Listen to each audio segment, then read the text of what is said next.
What's going on, guys? Rank Up Gaming here, and welcome back to the video.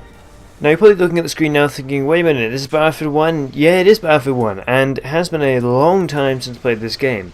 Last time I played it was probably about New Year's time, maybe a day or two after that. I really haven't played it much at all.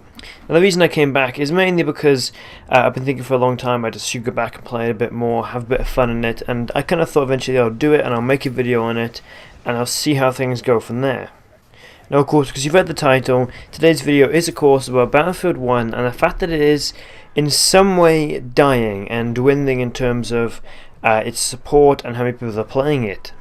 Now, you might be saying how Battlefield 1 isn't dying, there's still plenty of players in the game, and yeah, that is definitely true. There's definitely enough people to play the game, and you never find that you're having a problem with not being able to play the game because there aren't enough players.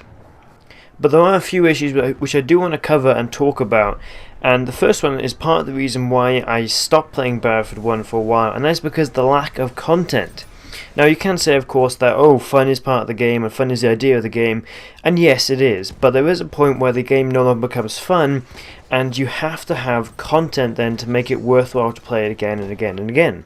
To give an example, if you know what the honeymoon stage is, it's basically the stage where you play a game when it first comes out, you absolutely love it, you're playing over and over again, but eventually that stage ends and the game has lost its fun factor. It's still fun to go and play, but you don't feel any desire to go back and play it, and that is exactly what I have right now at Battlefield 1. Usually then what helps is having a lot of content, meaning I want to go back, try out these guns, unlock this, do this, try this game mode. And the problem is there isn't a lot of that in Battlefield 1. Now, to sort of put an emphasis on this, Battlefield 4 had its third DLC by the time that They Shall Not Pass were released, and that's in March. I believe it was Naval Strike that came out at that point, and that was the third DLC for Battlefield 4. So now, of course, you can say, but hang on, it's oversaturation, you don't want to play. It is, sure, and at the time I did kind of feel that I didn't get enough time with certain DLCs, but for the most part, the game was great. I played that game around about a year straight, and then I started to get slightly bored of it. Well, Battlefield 1, as you can tell, I got 2-3 months in, and I'm kind of thinking, okay, I've had a lot of fun in the game now, can we get some DLC to change it up a bit, make it a bit more fun, or can we just add some more stuff into the game regardless? And again, that doesn't exactly say a lot. I mean, the DLC could be amazing. It could be absolutely phenomenal and just blow all of this out of the water and say, you see, the game is still relevant, it's still a great game, but I do kind of doubt that. Hopefully the DLC does change that, and hopefully the DLC is amazing, but I doubt it will happen. And honestly, I can't really see something like Rainbow Six Siege where they release things for free in a way. Rainbow Six Siege, of course, you can unlock the operators for free, you don't have to buy the maps, the map is already there, and the only reason to get a premium pass is to get them early and to get them without having to pay anything in game. Now, I would love to see is maybe something then similar to that and similar to Modern Warfare Remastered, where they're introducing new guns that are sort of whole new designs never seen before in the games that are just randomly added in, don't have to unlock or anything, you just get them straight away. Now, I'd love to see that sort of thing where they randomly go up and say, okay, we're going to release 5 new guns for different classes, they're going to come out this update, and you have to get, say, rank 10 in this class or rank 15 in this class in order to get them. There you go, here are some free guns. That would be awesome, just like Rainbow Six Siege with the guns from, there's tons of World War guns. So if you say that, hang on, there's not enough World War guns, yes there is. You can search up infantry rifles used on World War I on Wikipedia, and you'll get a page of something like 250 rifles, and it is astounding. Now, in terms of the game actually dying, there isn't an awful lot of evidence to that in terms of player numbers at least. Now, the peak total, 24-hour peak total, when I checked, was 487,000, and that's between PC, PS4, and Xbox. Now, for some stats, in terms of the game actually dying, I want to talk about the 24-hour peak after launch. Now, what it was 487,000 players at once peak when the game first came out, or within the first 24 hours of the game being out. Now, when I checked recently on this Monday, there was 297,000 players, basically meaning they'd lost around about 190,000 players across all platforms, PC, Xbox, and PS4. So that's not a massive number, but at the same time that is obviously a pretty big change. Now in terms of the players that are actually gone, that's 50,000 from PC, 100,000 from PS4, and 40,000 from Xbox One.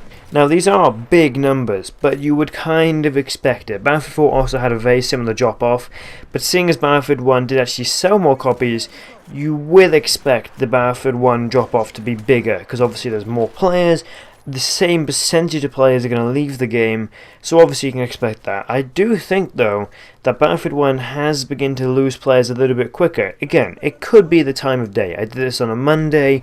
I don't know how many people play on a Monday. If I did it on a weekend, I'm sure I would get bigger numbers. If I did it on a Friday, I'd get bigger numbers. If I did it midweek, I'd get less numbers, I believe. So it really depends on tons of different factors, and for the most part, it's not clear evidence that the game is dying.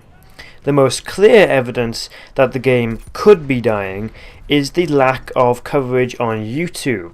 Now you can say YouTube doesn't show the whole community. Just because there's not many videos doesn't mean the game is dying. That is totally fair, but it definitely has an effect and is evident of how the game currently is.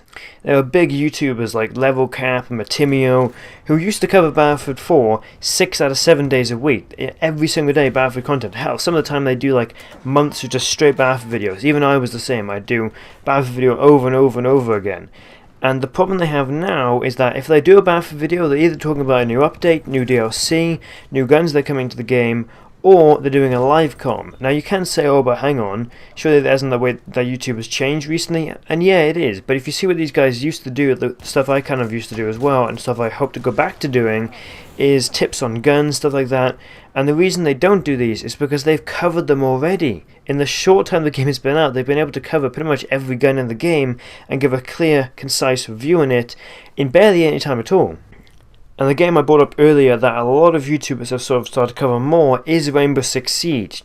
Now again, that game is getting free content, the game is getting better with every update, and more players are joining it, and it's a game that I still really enjoy playing when I go actually and play it, and I have a desire to go and play it, and I really hope that the games developers start to take notes from Rainbow Six Siege and actually start to follow the platform they've taken with doing things like introducing free DLC and free characters, and having the season pass is something you don't need. But not just that, making huge changes in updates rather than just we fixed this bug, we left everything the same, or we balanced this. They go up and completely change things, adding a shield to Chunker and various stuff like that, changing how bullets affect different wars. I'd really love to see Battlefield 1 do that sort of thing. Now, to sort of answer the question, Battlefield 1 is dying, or is Battlefield 1 dying? No, I wouldn't say it's dying. When you kind of say dying, I really mean that you look on servers and you can't find a server that has enough people to play a game, and that's what I mean by dying. Battlefield Hardline is basically in that stage now, where if you go and look for a server, you're going to be there a long time looking for a server with enough people to play with. But the problem I see is that Battlefield 1 is meant to last us 2 years up until the release of the next Battlefield, which is meant to be sort of a competitive-based Battlefield game, and I doubt that the game is going to last that long. Battlefield 3 lasted 3 years, but Battlefield 4 lasted 3 years, but at the same time that game had hundreds of guns, tons of maps, and a hell of a lot to do. I didn't play it as much near the end of the game, but that's mainly because of me. I enjoy playing a lot of other games, and I kind of started to move away from Battlefield 4. But seeing as I've already started to do this with Battlefield 1, to me it kind of shows that, can this game really last 2 years? Now, unless the DLC is astonishing, no, I don't think it will, but I kind of hope it does. I really enjoy Battlefield 1 when I do play it. I just need to get into the phase of, I'll play it because I know I'll enjoy it. And in terms of if I'm back making videos, I wouldn't quite say I'm back, but I definitely say that there is a better chance of me making videos like I used to a short while ago with 4 to 3 videos a week. Regardless, hopefully you did enjoy this video. Don't forget to like and subscribe. Backup Gaming, out.